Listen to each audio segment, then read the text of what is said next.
So what's up? Magandang gabi ulit sa inyong lahat mga kamanok. So once again, this is PG Vergara of Linyada ng Mamay. Okay? So panibago na namang video, panibago na namang tips ang ating sasagutin. So this moment of time, gusto ko lang munang muling balikan yung mga katanungan na inyong inilagay dyan, okay, nitong mga nakaraang linggo. Gusto kong sagutin to mga kamanok at as long as alam ko po yung kasagutan, bibigyan ko kayo ng maayos na kasagutan. Okay? So, shoutout din natin yung mga gustong magpa-shoutout, kagaya ni Alicia Bohol. Ayan. So, mega shoutout, Alicia. And mega shoutout din kay Brian Luares. Shoutout din kay Jer Nunez. And also kay Josefino Gorgonio from Kabungahan, Danau City, Cebu. Magandang gabi po, kamamay. Mega shoutout sa iyo. Kay Rodolfo Carino. Ayan. So, mega shoutout din. Kay Judy Luod. Kay Jesmar Landar. Kay Buboy Laureto. Mega shoutout. Kay Anton Han. Ayan. Kay Henry Perez Las Penas. Ayan. Mega shoutout po sa inyong lahat mga kamanok.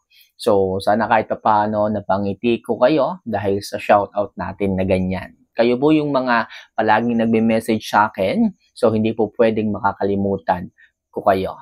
So, proceed naman tayo sa mga katanungan na inyong inilagay, sa mga inputs ninyo. Okay? So, sana masagot ko ng maayos lahat ng katanungan na inyong ibinibigay dito. Ano? Ito yung tanong ni Boyet Igancio. Ayan. So, boss, bigay ng B-complex para gumanda ang katawan ng manok. Okay, ang B-complex mga kamanok, yan po ay source ng iron. Ibig sabihin, kaya niyang magbigay ng magandang sirkulasyon ng dugo sa loob ng katawan ng ating mga alaga. Kaya po napakalaki ng papel niyan pagdating sa kalusugan ng ating mga manok. Okay? Yung B-complex at yung ibang mga uri ng injectable supplements, napakaganda po niyan sa katawan ng ating mga alaga.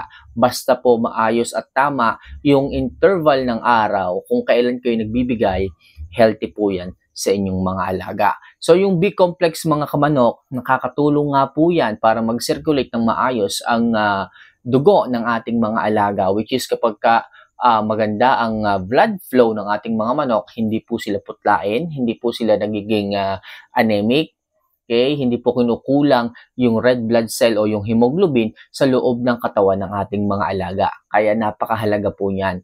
Yung B-complex, rich in B vitamins yan, na yun nga, ibig sabihin is tumutulong sa production ng red blood cells. Tsaka yung ibang mga B vitamins, nakakatulong din po yan like B12, okay, B15. Ang B15 naman, pinapalaki nito yung, yung blood vessels ng ating mga alaga para mas marami ang maisupply na blood sa loob ng sistema ng ating mga alaga. Okay? So, kung magbibigay kayo ng B-complex, make sure mga kamanok, alam nyo po kung gaano karami at kung gaano katagal o ilang araw yung interval. Okay? So, galing kay Jason Agang. Idol, kaunting katanungan lang. Maayos pa ba yung mga pike or kapalitang manok? Ano yun? Yung pike, sabihin natin pike, yung hindi po tama yung posture. So, madaling sabi, pag nakatindig na ganyan, halos naglalapat po yung kanilang siko. Yun po yung pike. Alam niyo mga kamanok, yan po ay nadidevelop sa ating mga alaga kung sila ay hindi po natin napalaki ng maayos. Okay? Kung sila po ay hindi napalaki sa ranging, kamanok, anong sinasabi mong ranging? Pag laging nasa cages ang ating mga alaga, possible bang mapiki sila palagi? Yes po. Possible po. Kasi po wala po silang workout and exercises, hindi sila nakakalakad, hindi sila nakakatakbo, nakakatalon o nakakalipad. Kaya po yung kanilang postura o yung posture nasisira po or nawawala o pumapangit. So that is because hindi po sila napalaki ng maayos sa kanilang natural habitat and environment. Kaya kung kayo is may oras, may panahon, inyo pong ilagay kahit papaano sa lupa or sa damuhan ng inyong mga alaga, kahit papaano mga kamanok makapag-workout and exercise sila sa kanilang sarili. So napakalaki po ng ginagampanan nung paglalakad, patakbo-takbo, patalon-talon sa ating mga alaga. Lagi ko sinasabi sa inyo, ang isang healthy manok, sila po yung may maayos na postura sa kanilang sarili. Kaya mga kamanok, kung palagi nyo lang pong bibigyan ng pagkain yung inyong mga alaga dyan sa kanilang cages, malamang sa malamang, mapipigay po ang mga yan. Okay?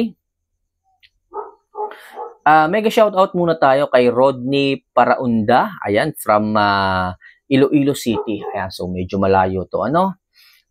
Ito yung katanungan naman galing kay Raymark Molina. Idol, medyo hassle ang magpataba ng 5 months, payat pa rin. Okay? So, ang 5 months mga kamanok, lagi nyo pong titingnan dyan is yung appetite ng manok.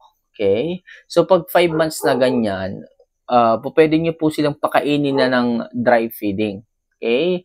Pero kung nagda-dry feeding kayo at hindi talaga gumanda ang katawan, hindi tumaba, kung na-priming nyo na, bibigay na kayo ng pakonti-konting injectable supplements. So, ano na yan, purgahin nyo muna ulit, purgahin nyo, i-priming ninyo, tapos bigyan nyo ng mga high protein na foods, makakatulong yung mga kamanok. Okay? O kaya naman, maghalo kayo ng fermented Jackie Oats. Para sa ganon, yung appetite ng manok laging nandun. Mahalaga po kasi mga kamanok yung appetite ng manok Diyan po nagsisimula ang pagganda ng kanilang katawan. Okay? Akala mo, kulang pa yung kanilang pagkain. Pag binigyan nyo ng 40 grams, saglit lang, parang 3 minutes lang na nauubos, akala nyo, gutom pa sila. Pero hipuin nyo yung katawan, napakaganda. Pero yung mga manok na overfeeding, sobrang laki ng butse dahil sa dami ng pagkain, hipuin nyo yung katawan. Ang papayat. Bakit? Masyadong overfeeding yung pagkain Okay? Overfeeding. Hindi niya inuubos. O kaya naman, inuubos niya pero sobrang dami naman. Kinabukasan or sa susunod na araw, pansinin mo, mawawala na yun ng gana.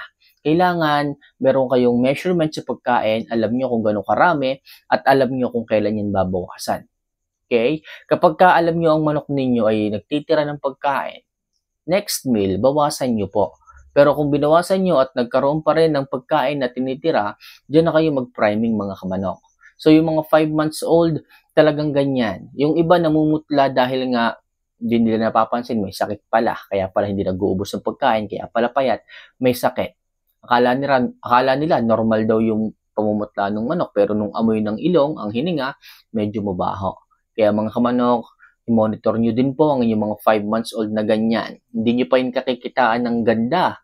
Okay, babago pa lang yan. Kaya sana huwag kayong panghinaan ng loob. Okay? And also, mega shout out kay Ernesto Bermil from Cavite. Ayan, so mega shout out sa iyo, idol. Ito naman, sabi naman ni Rain Shine Paler, try mo boss, kanin na mainit kahit konti lang. Okay, mga sinaunang panahon pa yan, pag may sipon lang yung manok. Okay? Ako dito, pag ako nagbibigay ng sobrang na-expose sa kanin ng aking mga alaga, especially yung mga baby stags, nagkakasipon. Hindi ko alam kung bakit, siguro sa sobrang dami ng moisture nung kanin. Kasi pansinin nyo, pag ang kanin mo kanin po inihalo ninyo halimbawa sa crumbles, binasahan nyo po wet feeding. Dumadami, na-absorb po nila yung moisture Kaya kapag po over moisture ang inyong mga alaga dahil sa kanin, mataas po yung chance na magkasipon po sila. Kaya kung kayo is magbibigay ng kaning lamig, make sure na hindi sobrang dami ng tubig. Para sa ganon, hindi po mataas yung chance na magkasipon ng inyong mga alaga. Okay? Gustong-gusto po yun ng ating mga manok, pero wag naman po sanang sobrang dami ang inyong pagbibigay. Nananawa po yan, tsaka mataas po yung chance na magkasipon. Okay? Ito naman, galing kay John Ray Pascua. Okay? Pinapakain po ba ang manok, idol, habang binibigyan ito ng antibiotic? Yes po mga kamanok. Po pwede ring hindi. Kailan hindi?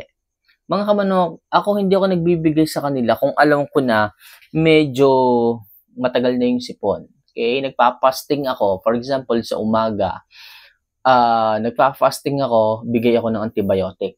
Okay? So, sa umaga, antibiotic. Minsan nga, nagwa 1 day, 1 eat ako sa kanila. Pagka medyo may sakit talaga sila. Kasi kapag may mga antibiotic kasi na kapag may laman po yung butche, hindi masyadong nagiging effective sa kanila. Kaya hanggat maaari, empty yung ating mga alaga para maging healthy agad sila, gumbalik agad yung sa kanilang sakit, sipon, kapag atin po silang binibigyan ng gamot. Okay? Meron din naman na kahit hindi po natin pakainin, pakainin natin, okay lang din. Okay? Basta ang aking kaalaman dyan, kung kayo magbibigay ng antibiotic, 1 hour before meal o kaya naman 1 hour after kumain ang inyong mga alaga. Para sa ganon, kahit paano nabawasan na po yung kanilang in-intake na pagkain.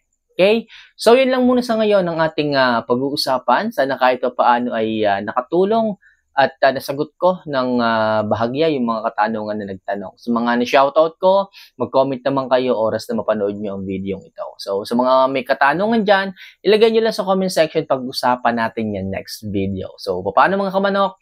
Mahal ko po kayo. See you for our next vlog. Paalam.